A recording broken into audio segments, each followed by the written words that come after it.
Fala pessoal, tudo bem? No capítulo 6 a gente está falando sobre a globalização, né? Sobre esse processo de globalização.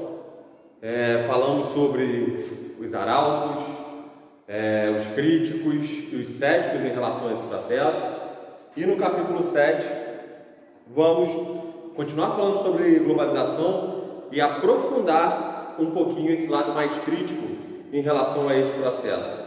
Até porque esse é um dos papéis essenciais da sociologia. Portanto, estamos no capítulo 7 de Sociologia e vamos falar mais um pouco sobre esse processo hoje. E aí falamos de dois paradoxos, né? De duas contradições que há nesse processo. A primeira é uma que a gente já falou no outro vídeo, na outra aula, no capítulo 6, sobre globalização ou mundialização. Tá? Globalização por quê? A globalização seria um processo, vamos dizer, mais igualitário entre integração de diversas culturas, de diversos fazeres, de diversos modos de ser, de diversas identidades culturais. Tá? Uma integração maior entre essas diferentes perspectivas. Enquanto alguns autores críticos a esse processo dizem que vivemos uma mundialização. Por que uma mundialização? Uma homogeneização cultural, tá? Uma homogeneização cultural muito liderada principalmente pelos Estados Unidos e países europeus, aonde tentam impor suas culturas, padrões culturais, padrões principalmente de consumo, de produção, aos demais países do mundo. Por isso que uma mundialização. Então, para esses autores, não temos uma globalização, temos uma mundialização de certos padrões, tá? De certos símbolos, signos também. E aí, lá no nosso livro, lá no nosso capítulo, está destacado o Bauman, tá? O Bauman fala para a gente um pouco sobre essa contradição. O Bauman tem vários livros falando sobre, por exemplo, a modernidade líquida, o amor líquido, que fala muito dessa fluidez, dessa transitoriedade, inclusive, desse próprio processo. Um processo transitório, tá? Um processo transitório e contraditório. E aí, para falar sobre essa contradição, ele fala sobre sobre essa desigualdade, um processo desigual, que está aqui. Ele fala sobre dois conceitos: o conceito de turista e o conceito de andarilho, tá? E muitas vezes relacionado a vagabundo também. Porque ele mostra como esse processo de globalização é desigual. Quem realmente desfruta, de todo esse processo que chamamos desse mundo interligado, da possibilidade, principalmente onde se liga cidadania a consumo. Será que esse processo realmente tem um mínimo de igualdade, de equidade entre a maioria da população mundial? Então falamos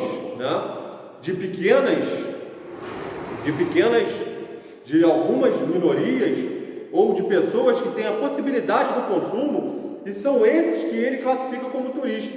É esse que se sente que vive nesse mundo conectado. É esse que vê a redução das fronteiras, a grande circulação de informação, a grande circulação de mercadoria, enquanto a maioria da população, muito alijada desse processo de consumo, ele não se vê integrado como esses, tá? Então ele bota esses dois conceitos para falar sobre a questão do consumo nessa globalização, tá? Que não é um processo igual, não é um processo que é para todos. Por isso que falamos que esse processo é desigual e por isso que pode ser realmente uma mundialização, desse processo e não uma globalização. Então, um processo de homogeneização, de imposição de culturas, de padrões de consumo, de formas de se viver, de símbolos e de signos. Tá? Outro paradoxo que a gente tem que falar aqui é o paradoxo do político. O que seria o paradoxo do político? O paradoxo do político seria a pergunta: o fim do Estado-nação, o fim dessa instituição que a gente conhece, onde centraliza, nessa instituição moderna chamada Estado, onde centralizamos a organização social através da burocracia, através de um exército próprio, tá? Será que é o fim dessa instituição? muitos autores alegavam que com, né, o desenvolvimento do processo de globalização teríamos, né, o fim dos Estados-nação.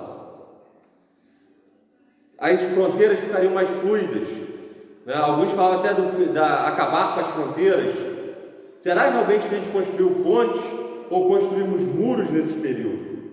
Tá? Por quê? Porque o que a gente vê é o acirramento, em alguns momentos desse processo de globalização, dos muros, né? Seja na fronteira entre o México e os Estados Unidos, seja no aumento da xenofobia na Europa, né? O problema da questão dos imigrantes na Europa. Tá? Então a gente vê um acirramento dessas fronteiras.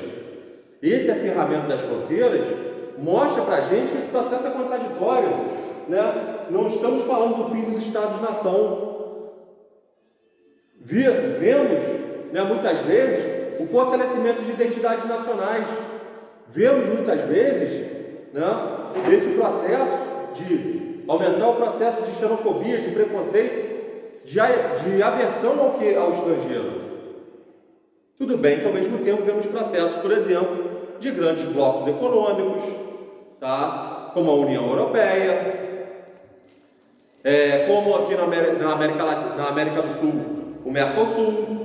Porém, né, ainda é um processo contraditório, exatamente porque vemos outros lados. A questão da xenofobia também, né? A dificuldade, muitas vezes, de acesso, principalmente dos países periféricos, aos países centrais, Europa e Estados Unidos. Então, que processo de globalização é isso? Essa reflexão que o tema vem trazer. Realmente é um processo de globalização, né? Qual o nível dele de equidade? Né? Não estamos num processo que muitas vezes é bem desigual, realmente, dependendo de qual a nossa identidade, qual o nosso poder de consumo, tá? E refletir um pouco sobre o papel do Estado. Para finalizar, eu queria falar um pouquinho com vocês sobre a questão de problemas que estão ultrapassando as fronteiras, problemas que vêm se desenvolvendo, como por exemplo, questões que se tornam mundiais ou globais, como a questão da poluição, como a gente está passando agora por uma pandemia, como esses problemas cada vez mais terão que ter soluções, ou pelo menos vamos ter que ouvir mais pessoas no processo para resolver certas questões. A questão do meio ambiente não é uma questão que respeita fronteiras. Os cataclismas ambientais, tá, atingem países no mundo todo. Tudo bem que de forma diferente, mas atinge diversos países alguns cataclismos ambientais. Então precisamos o quê? Precisamos cada vez mais, de fóruns, de locais, que a gente possa debater essas questões. Aonde podemos dar ou buscar soluções em conjunto, aí sim, aonde todos possam participar e todos possam acrescentar. O problema da pandemia vai ser um problema que realmente a gente vai ter que ter uma discussão nesse nível, uma discussão global, para entendermos, além de compreender, combater, prevenir, tá? E entender melhor o que está acontecendo. Então, gente, qualquer dúvida, eu estou lá na plataforma. Tá? Manda lá pela plataforma, manda uma mensagem. Essa semana a gente vai falar sobre isso novamente na nossa aula. E um grande abraço para vocês, tá?